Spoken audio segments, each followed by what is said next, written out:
Bonsoir tout le monde, j'espère que vous allez bien, j'espère que vous vous portez bien et que vous passez une agréable journée du 10 mars 2023.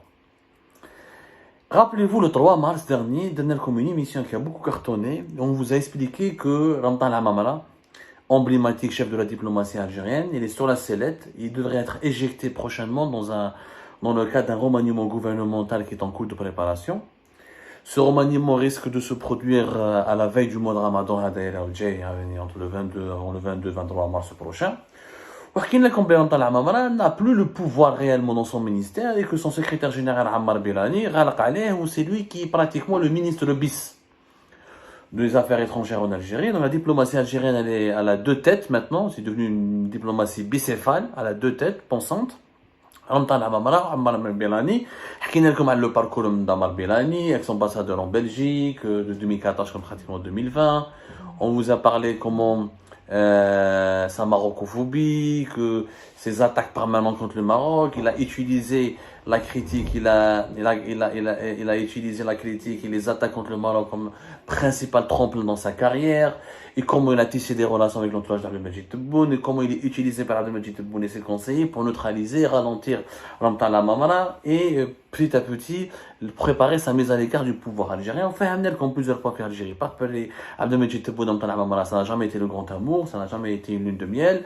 Et les deux hommes se méfient énormément l'un de l'autre, et Abdelmajid Tebboune, à une année des élections présidentielles de 2024, il pense que Ramtan Al-Mamara pourrait représenter un danger pour lui, parce que des théories circulent depuis 2022 au sein du régime algérien, que Ramtan Al-Mamara pourrait être le plan B au cas où il n'y aurait pas de deuxième mandat d'Abdelmajid Tebboune. Abdelmajid Tebboune, qui n'a jamais voulu de lui, parce que c'était l'état-major de l'ANP qui a beaucoup insisté pour que Al-Mamara revienne au pouvoir. Ce sont les anciens du DLS, notamment les partisans, les ex-responsables du système du général Tofir, les Mahsoub Alihom Ramtan Al-Mamara, qui ont œuvré essentiellement pour son retour à la tête de la diplomatie algérienne en 2021.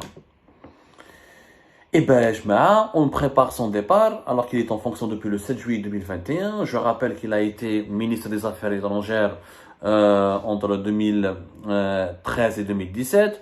Ensuite, pour la crise du Hirak, il a joué un rôle controversé. D'ailleurs, vice-premier ministre entre mars et avril 2019, avant qu'il soit totalement éjecté par le clan Gaïd Salah, à la suite de l'effondrement du clan d'Abdelaziz Bouteflika. Ramtan Al-Mamara fait l'objet d'une véritable guerre fratricide, qui est menée à son rencontre par notamment le secrétaire général du ministère des Affaires étrangères, Ammar Bilani, qui rêve de prendre sa place, qui rêve de lui succéder, de prendre son ministère. Et d'ailleurs, la présidence, on a promis à Ammar Bilani qui sera le prochain ministre. Est-ce qu'ils vont exécuter cette promesse? On le saura. Donc, Ammar Bilani, c'est l'arme fatale qui est utilisée par Abdelmajid Tebboune et son entourage pour neutraliser Ramtan Al-Mamara et réduire un petit peu et préparer son limogeage, qui est quasiment décidé. Reste juste à le mettre en pratique. Comment est-ce que Chengreh va intervenir pour demander à Tebboune de ne pas commettre cette erreur et de laisser Al-Mamara parce qu'ils auront besoin de lui? C'est des tractations bin Chengreh et Tebboune et les autres décideurs du régime pour décider définitivement du sort de Ramtan Al-Mamara. En attendant, pour appuyer l'argumentaire qui sera utilisé afin de justifier son limogeage et son départ, alors que depuis 2021, Ramtan Al-Mamara est devenu l'un des visages emblématiques du système de la nouvelle Algérie, du système Tebboune et Chengreh, ils ont usé, ces adversaires de Al-Mamara, ont usé d'un subterfuge et d'une méthode franchement dégueulasse. وانا مانيش ندافع على رمضان العمامرة، انا والله يا جماعه ما نعرفه، ما تلاقيت به ما نسيبي، ما تلاقيت به في العرس، ما لقيت معاه البغلاوه. وشنو عمار بيلاني؟ Un groupe, il a fait donner à Ammar Bilani, il a contacté la présidence, il leur a fait transmettre des lettres dans lesquelles des diplomates algériens et des hauts responsables du ministère algérien des Affaires étrangères qui se plaignent directement contre Ramtan Al-Mamara et qui le dénoncent pour régionalisme. Les détracteurs de Ramtan Al-Mamara accusent Ramtan Al-Mamara de promouvoir les Kabyles, et de développer une sorte de clan kabyle au sein du ministère des Affaires étrangères. Parce que Ramtan Al-Mamara, il s'avère qu'il est d'origine kabyle. Il est originaire d'ailleurs d'un miso dans la wilaya de Bdjaya. Et comme il est kabyle, donc on a trouvé très facilement, mais avec une facilité déconcertante, un reproche. Il est kabyle. Tous les diplomates kabyles qui ont été nommés depuis qu'il est arrivé au pouvoir au ministère des Affaires étrangères en 2021, y compris même certains diplomates qui ont bénéficié de promotion lorsqu'il était ministre des Affaires étrangères entre 2013 et 2017, Eh ben, c'est parce que c'est du régionalisme, c'est du clanisme. En fait, on reproche à Ramtan Amamra, il est ouvertement accusé dans des correspondances officiellement recueillies par Ammar Bilani et données à la présidence. Belli, il fait de la kabilophilie et qui privilégie automatiquement les Kabyles au détriment des autres diplomates ou là d'autres fonctionnaires de la diplomatie qui ne seraient pas Kabyles ou là qui sont originaires de d'autres régions. Wadi Hkaya, ça a commencé il y a de cela plusieurs semaines et ça a alimenté une très vive polémique, pour ne pas dire une poudrière, où ça a pris des relents de haine. La polémique elle a pris des relents de haine, où la maman ردوه un raciste, ردوه un régionaliste, ردوه un homme clanique, ردوه quelqu'un qui veut kabiliser un petit peu le ministère des Affaires étrangères. C'est un discours très dangereux et des accusations très graves. Moi, j'ai parlé à plusieurs sources, ils m'ont assuré que c'est faux. Qu'il y a plusieurs ambassadeurs algériens qui ne sont pas kabyles, qui sont originaires de l'Ouest, de l'Est, du Sud même.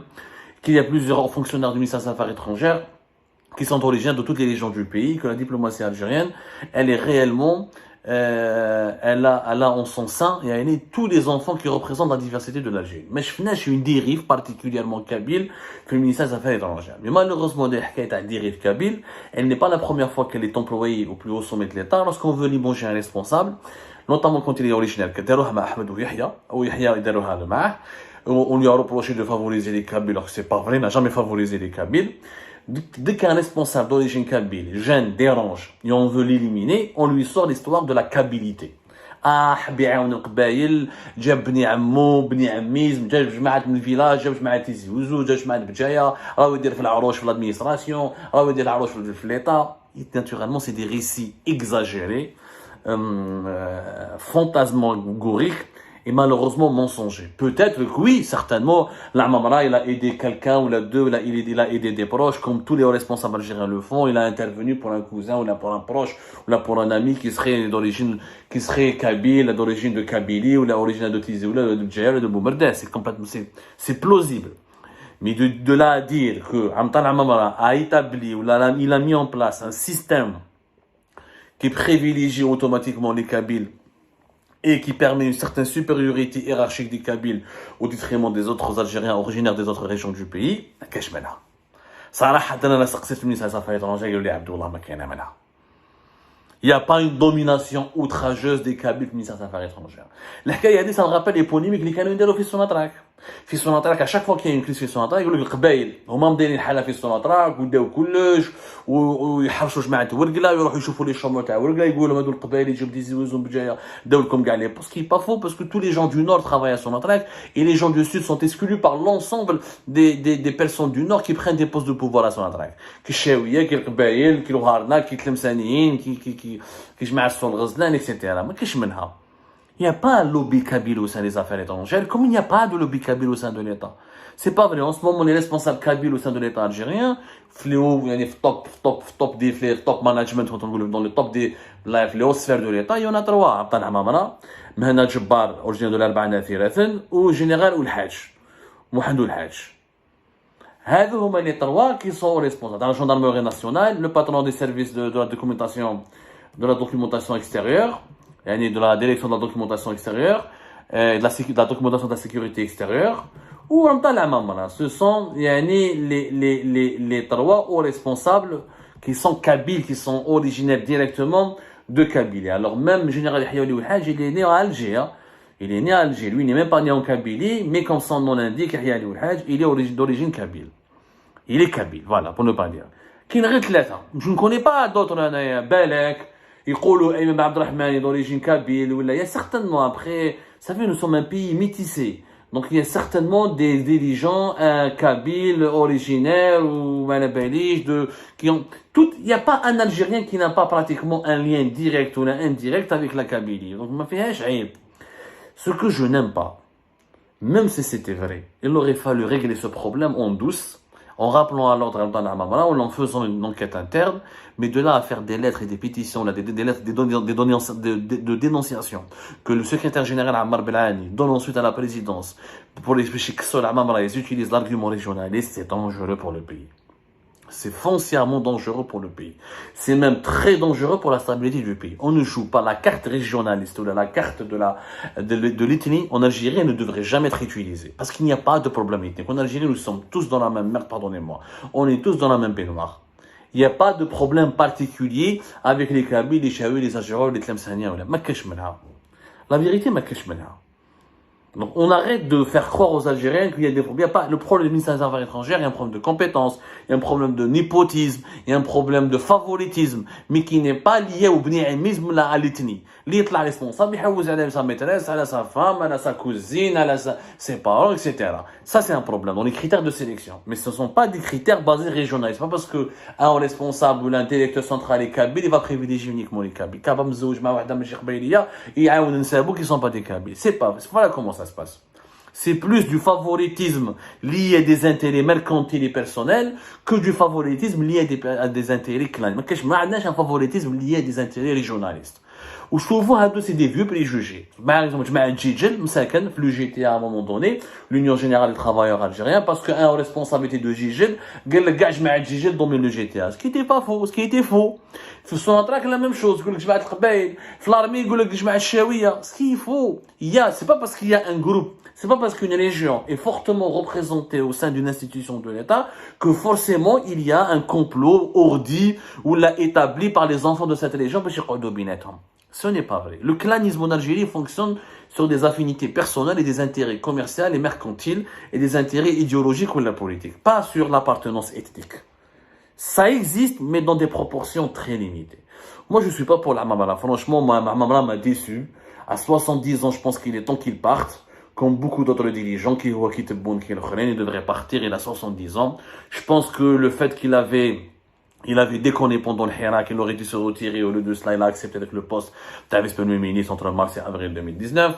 Quand il est revenu en pleine crise politique de Hirak, juillet 2021, il sait très bien que cette hostilité, cette guerre lancinante menée contre le Maroc ne sert à rien. Il a quand même suivi le régime. À chaque fois que le régime a voulu de lui lui rend service. Il est là pour le servir.